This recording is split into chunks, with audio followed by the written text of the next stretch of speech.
2024 में बहुत सारी चीजें मायने करेंगी।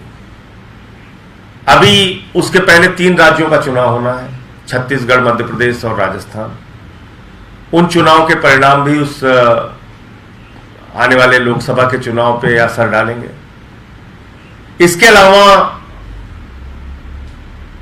गठबंधन से लड़ेगी पार्टियां या अकेले अकेले लड़ेंगी, इस सब फैसले पर भी और इस बात पे भी बहुत सारी चीजें निर्भर करेंगी। और तीसरी और सबसे महत्वपूर्ण बात कि जो मुद्दे हैं देश के सामने, बेरोजगारी का सवाल, किसानी का सवाल, महंगाई का सवाल, अग्निवीर योजना का सवाल, अडानी के घोटाले का सवाल, अगर इन सवालों को हम जनता के बीच में पहुंचाने में कामयाब हुए तो मैं आपको दावे के साथ कह सकता हूं कि अगर मुद्दों के आधार पर वोट पड़ेगा तो मोदी कहीं नहीं टिकेगा। ये बिल्कुल आप मान के चलिए। चेहरा आप लोग लेके चल रहे हैं। देखिए, अभी हम लोग सिर्फ अपना फोकस अपने संगठन निर्माण पे कर रहे हैं और पार्टी का विस्तार कैसे अलग अलग राज्यों में हो सकता है, कैसे मजबूती से हम चुनाव में जा सकते हैं, अभी हमारा पूरा फोकस उसके ऊपर है। 2024 के लिए जब कोई एक व्यापक रणनीति बनेगी तो जरूर आपको जानकारी देंगे। सर, कर्नाटक से जुड़े हुए 2 सवाल हैं, लगभग ऐसे ही हैं। एक तो ये है कि सर, जैसे कर्नाटक में जो कांग्रेस को जीत मिली है तो उसको देखते हुए क्या आप लोगों को लगता है, क्योंकि अभी तक आम आदमी पार्टी को कांग्रेस का विकल्प माना जाता रहा है, तो कहीं आपको लगता है कि ये एक बड़ा चैलेंज आपके लिए रहेगा? देखिए, ऐसा है कि हमसे समय समय पे अलग अलग सवाल किए जाते हैं। जब गुजरात का परिणाम आता है तो लोग कहते हैं बीजेपी जीत गई, आप चुनाव नहीं लड़े होते तो यहां तो कांग्रेस जीत जाती।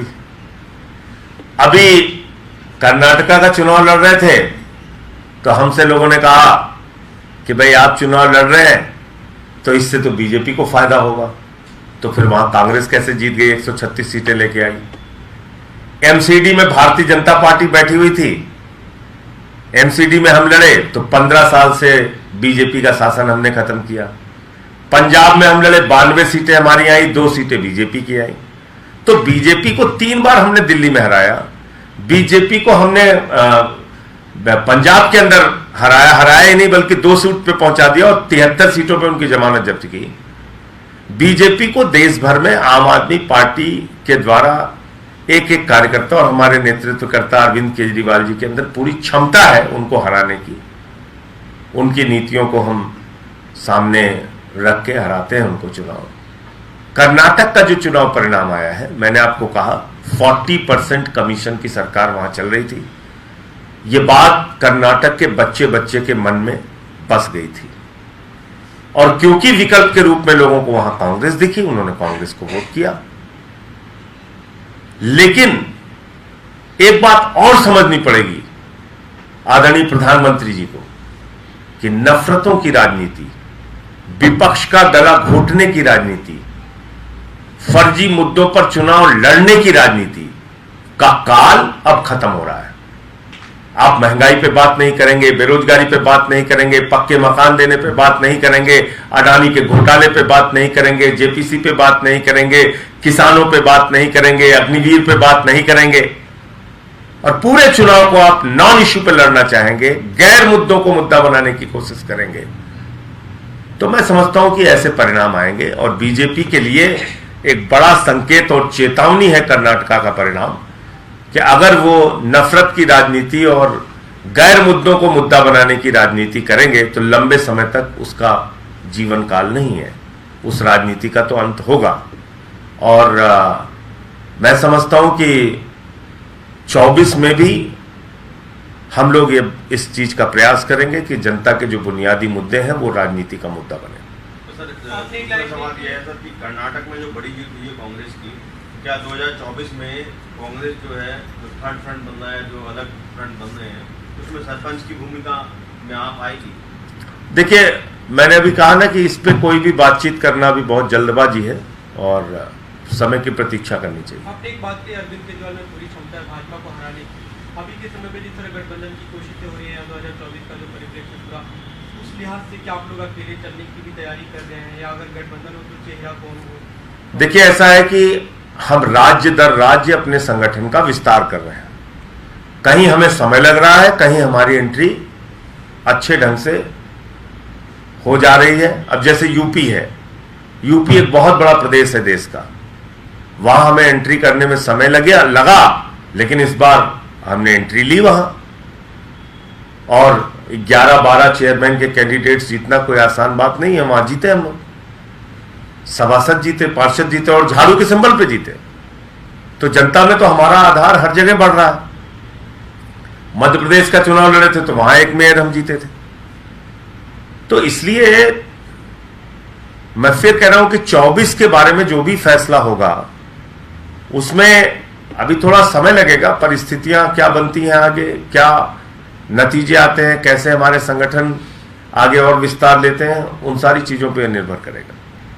नगर पालिकाओं की क्या ताकत होती है आप लोग अच्छी तरीके से समझ सकते हैं। वहां कोई पार्षद या सभासद के जरिए नगर पालिका के चेयरमैन नहीं चुने जाते, डायरेक्ट चुने जाते हैं। और इसलिए यह चुनाव बहुत महत्वपूर्ण होता है कि जनता के द्वारा चेयरमैन का चुनाव होता है। रामपुर जो लगभग 3.5 से 4 लाख की नगर पालिका परिषद है, वहां पर आम आदमी पार्टी की प्रत्याशी सना मामून जीती हैं और 12,000 वोटों से चुनाव जीती।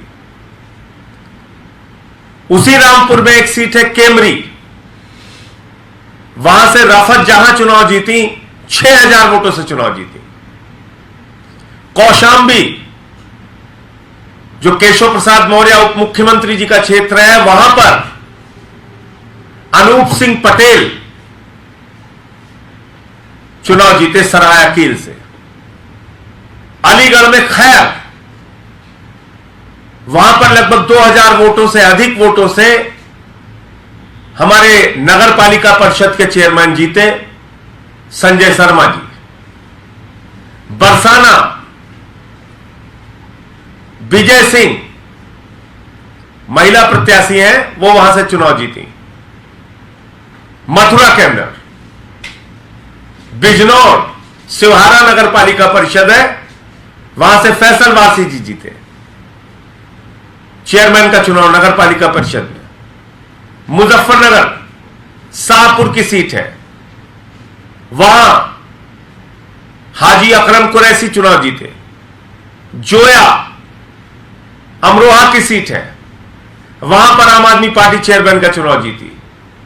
मुरादाबाद में पाकबाड़ा, वहां पर आम आदमी पार्टी हाजी याकूब वहां से चुनाव जीते। तो इस तरीके से बहुत सारी सीटों पे चेयरमैन के चुनाव हम लोग जीते। और एक हमारी समर्थित उम्मीदवार थी मुगल सराय में सोनू किन्नर, वो चुनाव जीती। हमारे कई नगर पंचायतों में समर्थित उम्मीदवार चेयरमैन का चुनाव जीते।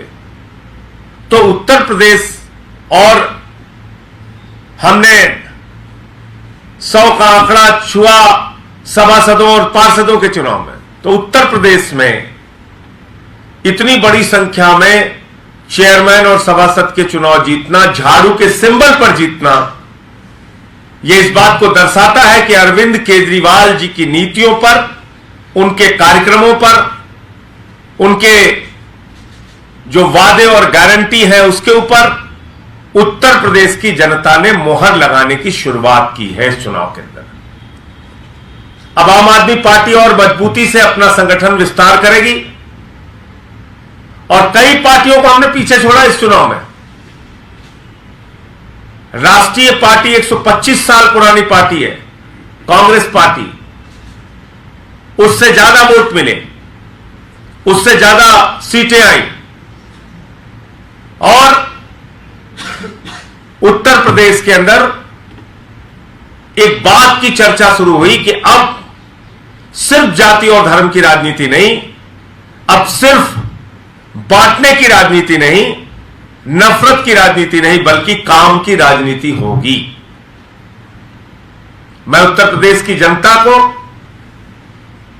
इस बदलाव की शुरुआत के लिए अरविंद केजरीवाल जी की ओर से, आम आदमी पार्टी के एक एक कार्यकर्ता की ओर से हृदय से बधाई देना चाहता हूं। क्योंकि हमसे एक ही सवाल पूछा जाता था कि भाई आप उत्तर प्रदेश में चुनाव क्यों लड़ते हैं, आपको लोग वोट तो देते नहीं। और एक मजाक भी उड़ाते थे, मैं आपको बताऊं, बड़ा बुरा भी लगता था कि भाई यहां तो सिर्फ जाति और धर्म के नाम पे वोट पड़ता है, यूपी में आप लोग परेशान मत होइए, यहां अपनी ऊर्जा मत लगाइए, यहां कोई केजरीवाल जी के मॉडल को नहीं सुनेगा, यहां तो सिर्फ जाति और धर्म के नाम पर वोट पड़ेगा, आप इसके चक्कर में मत पड़िए। लेकिन जनता ने इस बात को गलत साबित किया कि नहीं, सिर्फ जाति और धर्म के नाम पर नहीं, हम इनको भी मौका देंगे।